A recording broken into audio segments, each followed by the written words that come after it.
What children are taught about work, wealth. The actual critical race theory often taught by parents to their children goes something like, people will succeed if they work hard. People who work in farm fields and nursing homes work very hard all their lives, but cannot always meet their basic needs financially. Wealthy people are to be admired because they must work hard and be very smart.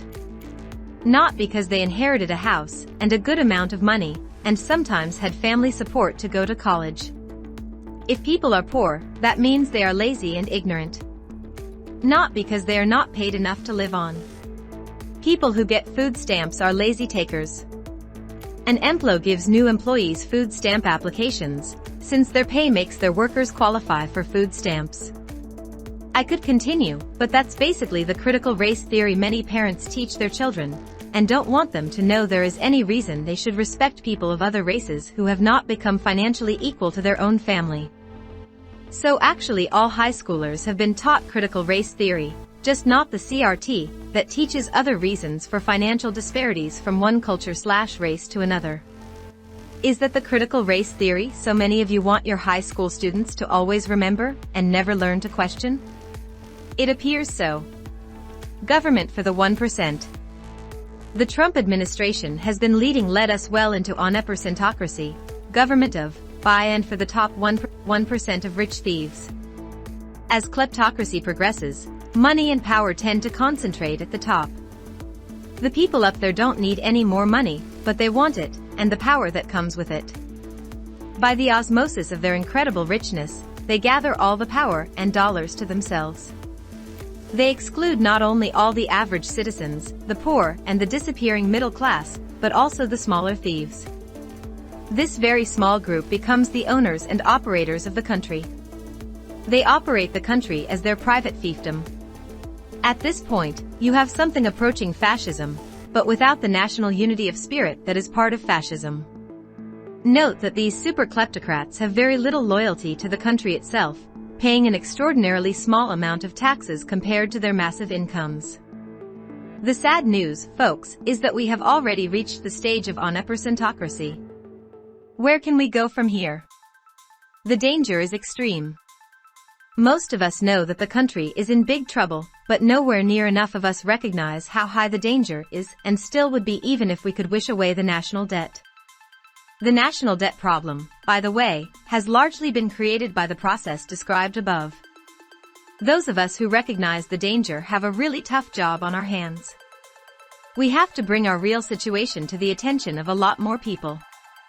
Then we have to organize ourselves to push this country back to democracy, where we ought to be through the mechanism of real people making their wishes known and voting for folks who identify with those wishes. Don't let the Republic fail on our watch. In your December 21st edition there were 2 letters complaining that your newspaper is biased against conservatives, i.e. Republicans, and/or Trump, both in the op-ed letters that appear on this page and in your reporting of the daily news. They never fail to point out that your subscribers are predominantly Republican. These complainers, along with others from past letters, don't seem to get it. They are the biased ones. The letters you publish are the ones you receive from contributors, and are only edited to remove foul or offensive language, libelous accusations. In short, anything beyond the pale. The news is after all the news. You don't manufacture it to please a certain political party, which is what they seem to think. We are in real danger of losing this republic, if we can keep it. Therefore, I strongly suggest that Republicans wake up, as some already have, and act to reclaim what was once an honorable party, with a platform that proposed and voted to enact legislation that actually benefited the citizenry. Too many of the Family Values Party members and their representatives in Congress have no values beyond obstructionism and promoting the lie that the 2020 election was stolen from Mr. Trump. What happened in Washington, D.C. on January 6th, and what we are learning drip by drip about the behind-the-scenes planning, and who was doing the planning, are a big, big red flag. Shame on us if we let this experiment we all claim to love, and for which many have given their lives, fail on our watch. Democracy or autocracy? Is it fair to say our democracy is in decline? Recent developments raise some questions. Is gerrymandering, i.e., manipulating boundaries of electoral districts to gain political advantage, anything less than cheating? Should state legislatures ignore the will of the voters and send electors of their choosing to the Electoral College? In a democracy, shouldn't we encourage, rather than restrict, voting? Our goal should be to encourage, not disenfranchise, all voters, to include the young, the poor, and racial minorities. In Trump's America, only Republican candidates acceptable to the temporarily deposed, but always feared, ex-pres from Mar-a-Lago can run for local or state office. Blind loyalty is a precondition for advancement. Opposition is not to be tolerated in an autocracy. To an autocrat, bad news is insufferable and can be disregarded by infallible leaders. Disappointing election results can be discounted, dismissed as fake news, and remedied with some creative math. When 60% of a political party irrationally call accurate election results a big lie, democracy is in trouble. When as many as 30% of that party can sympathize with and excuse the January 6th rioters, who had evil intentions and tried to undo a free and fair election, it's not a reach to see parallels with fascist regimes in history. Most of them didn't end well. If we continue down an unethical and unreasonable path, our democracy can fail. In search of the truth. I just read an article that dealt with how scientists continuously challenge scientific theories in search of the truth.